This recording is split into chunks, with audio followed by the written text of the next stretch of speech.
ఏంటి, ఈ ఆలయంలో వినాయకుడు ప్రతి సంవత్సరం పెరుగుతూ ఉంటాడా? ఎక్కడో మీకు తెలుసా?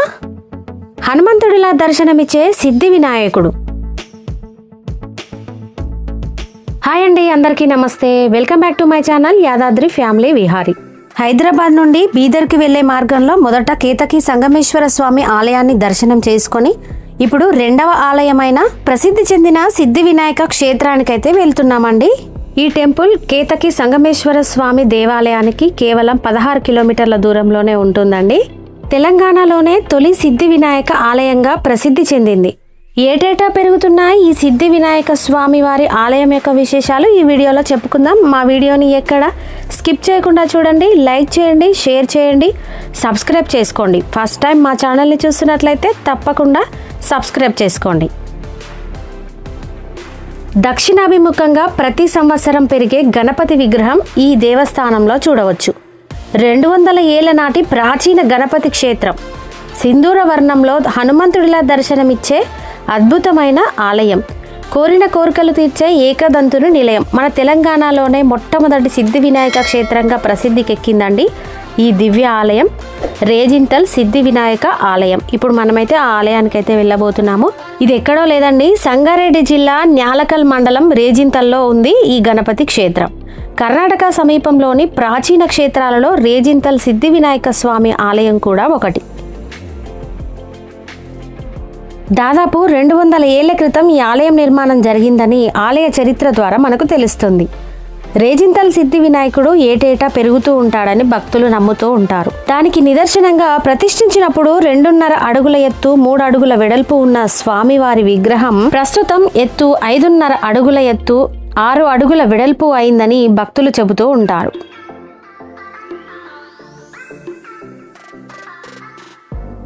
గణపతి నవరాత్రుల సమయంలో ఈ స్వామివారికి ప్రత్యేక పూజలు నిర్వహిస్తారు.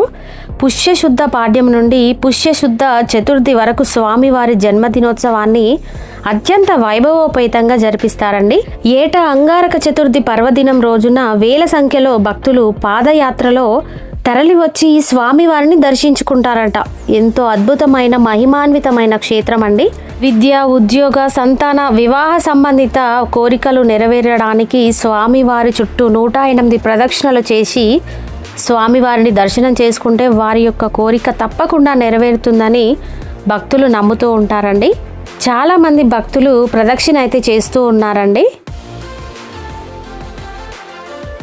ఈ ఆలయానికి దాదాపు 200 సంవత్సరాల చరిత్ర ఉంది అని చెప్పుకున్నాం కదా. పూర్వం ఈ ప్రాంతంలో దట్టమైన అడవి ఉండేదంట. ఇక్కడి స్థానిక భక్తుడైన శివరాం పంతులు అనే వ్యాపారికి శ్రీ సిద్ధి వినాయకుడు కలలో కనిపించి తాను ఈ రేజింతల్ భూమిలో స్వయంభుగా వెలిశానని, తనను వెలికి తీసి పూజించమని చెప్పాడట.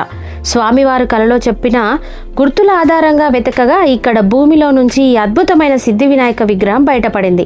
ఆ తర్వాతే ఇక్కడ చిన్న ఆలయంగా నిర్మించి నిత్య పూజలు చేయడం ప్రారంభించారు. నాటి నుంచి నేటి వరకు ఈ ఆలయ మహిమలు నలుమూలలా వ్యాపించింది. చూడండి, గర్భాలయంలో స్వామివారి విగ్రహం చిన్న కొండ లాంటి రాతిపై చెక్కబడి ఉంటుంది. ఈ సిద్ధి వినాయకుడికి సింధూరం పూయడంతో చూడగానే ఆంజనేయ స్వామిగా దర్శనమిస్తాడు.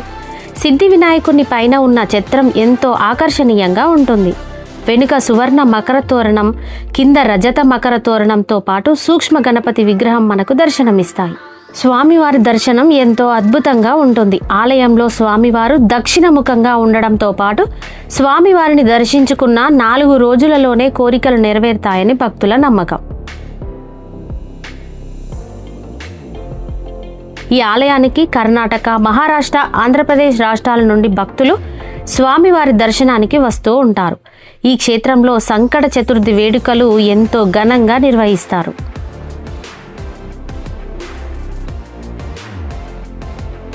మరి ఇంతటి మహిమాన్వితమైన ఆలయానికి ఎలా చేరుకోవాలో ఇప్పుడు చూద్దాం. ఈ రేజింతల్ గ్రామం సంగారెడ్డి జిల్లా న్యాల్కల్ మండలంలో ఉంది. జహీరాబాద్ పట్టణానికి ఇది చాలా దగ్గరగా ఉంటుంది. బీదర్ వెళ్లే మార్గంలోనే ఉంటుంది ఈ సిద్ధి వినాయక క్షేత్రం.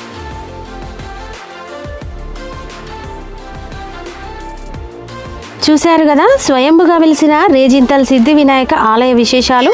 మీరు గనక ఈ బీదర్ వైపు వెళ్ళినప్పుడు తప్పకుండా కేతకి సంగమేశ్వర స్వామి వారి ఆలయం, అలాగే ఈ సిద్ధి వినాయక స్వామి వారి ఆలయాన్ని తప్పకుండా దర్శనం చేసుకోండి.